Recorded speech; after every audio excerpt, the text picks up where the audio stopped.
અમદાવાદમાં વરસાદે વટવાના લોકો માટે મુશ્કેલી વધારી છે અને વરસાદ બંધ થયાને કલાકો વીત્યા છે છતાં સમસ્યા યથાવત છે। વટવામાં મહાલક્ષ્મી તળાવ પાસે પાણી ભરાઈ ચૂક્યા છે। ગઈકાલે તળાવ ઓવરફ્લો થતાં આ પાણી ભરાયા હતા અને હજુ તળાવ આસપાસ સોસાયટીમાં જવાના માર્ગો પર પાણી જોવા મળી રહ્યું છે। તો ભારે વરસાદ વરસ્યો હતો ગતરોજ અને ત્યારબાદ વરસાદ તો બંધ થયો છે, પરંતુ આ વિસ્તારો કે જે હજુ પણ જળમગ્ન છે, વટવાના લોકોની મુશ્કેલીમાં હજુ પણ વધારો જોવા મળી રહ્યો છે, કારણ કે જે મુખ્ય માર્ગો છે તે પણ પાણીમાં ગરકાવ થતાં અત્યારે વાહન ચાલકો અને રાહદારીઓને ભારે મુશ્કેલીઓનો સામનો કરવો પડી રહ્યો છે। વધુ વિગતો મેળવીશું। સંવાદદાતા આશુતોષ આપણી સાથે સીધા જોડાઈ ચૂક્યા છે। આશુતોષ, વટવાનો આ વિસ્તાર કે જ્યાં ભારે વરસાદ બાદ વરસાદી પાણી ભર્યા હતા અને હજુ પણ પાણી ઓસરી નથી રહ્યા અને ફરીથી વરસાદની શરૂઆત હવે થવા જઈ રહી છે, ત્યાંના સ્થાનિકો શું કહે છે? શું તંત્ર દ્વારા કોઈ કામગીરી કરવામાં આવી રહી છે વૈકલ્પિક?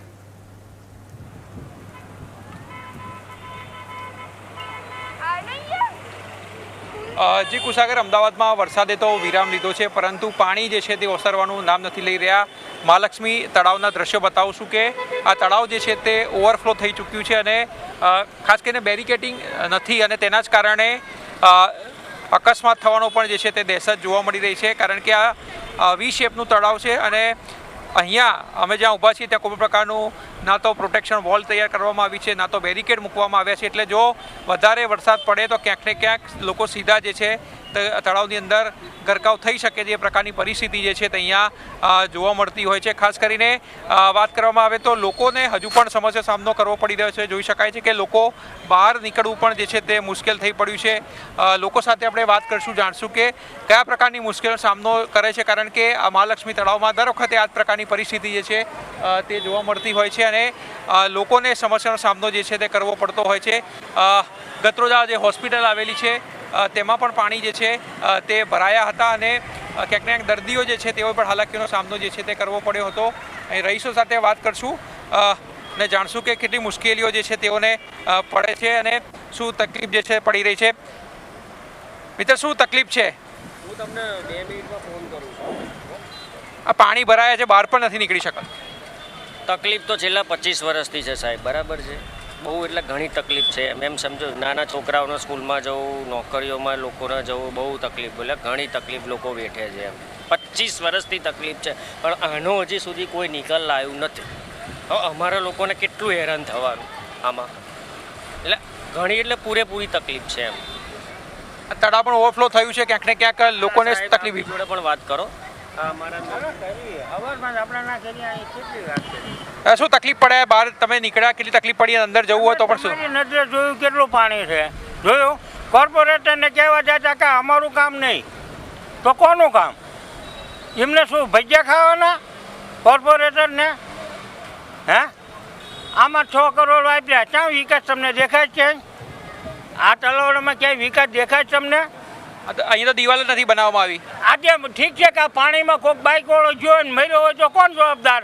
કોર્પોરેશન કે તમે મીડિયાવાળા? બોલો, કોણ જવાબદાર રહે છે? કોર્પોરેશન। હા, તો પછી આ દિવાલ કરાવો, તારની વાડ કરાવો, આ બધું રજૂઆત કરો તમે યાર, બધા મીડિયાવાળા છે। જંતુ જનાવર બી બહુ વધારે પડતા નીકળે છે। કાલે સાપ નીકળ્યો છે, કાલે લગભગ બહુ મોટો સાપ નીકળ્યો છે। જંતુ જનાવર પણ ઘણા બધા નીકળે છે। આજે કોઈને કંઈક પ્રોબ્લેમ થાય તો કોણ જવાબદાર, કોણ રહેશે? આ છોકરો નિશાળ ગયા વગર રહી ગયો આજે। બાળકો જે છે તે શાળાઓ પણ જે છે તે જઈ શકતા નથી। દુકાનદારો છે, મહિલાઓ છે, તેમની સાથે પણ વાત કરવાનો જે છે તે આપણે પ્રયાસ કરશું, કારણ કે આ પ્રકારની સ્થિતિ જે છે તે અહીંયા સર્જાય છે। બેન, બહાર નીકળવું કેટલી તકલીફ પડે છે? બહુ તકલીફ પડે છે। છોકરાને સ્કૂલે જવાનું બહુ તકલીફ પડે છે। પરીક્ષા છે તો મારી બેબી ગઈ હતી સ્કૂલે। આવું ના ચાલે, કરવું જોઈએ, કંઈક કરે પટવા કરેક્શનવાળા કરવું જોઈએ ને ગટર એવું સાફ કરાવવું પડે।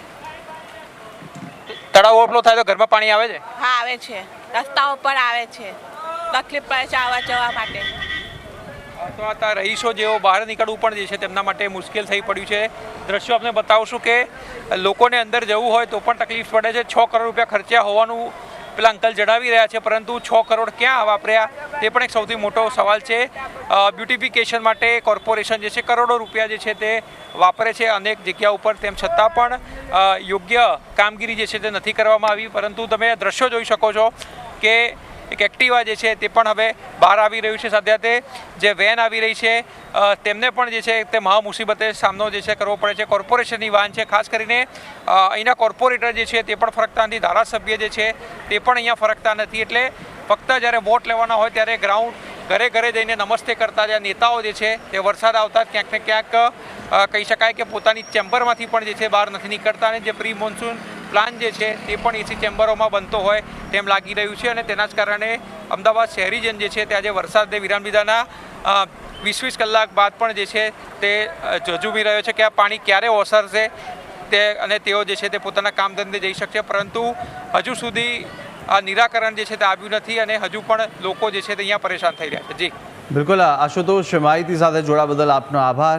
ત્યારે અમદાવાદના વટવાની આ સ્થિતિ હતી કે જ્યાં આગળ અત્યારે ભારે વરસાદ બાદ તારાજી સર્જી છે અને આ જે તળાવ ઓવરફ્લો થયું હતું ગતરોજ તે હજુ પણ આ પાણી ઓસરી નથી રહ્યા. વરસાદ તો બંધ થઈ ચૂક્યો છે આ વિસ્તારમાં, પરંતુ આ દ્રશ્યો કે જે પાણી હજુ પણ માર્ગો પર ફરી વળેલા છે અને ઘૂંટણસમાં પાણી ભરાતાની સાથે અનેક હાલાકીનો સામનો ત્યાંના સ્થાનિકો કરી રહ્યા છે.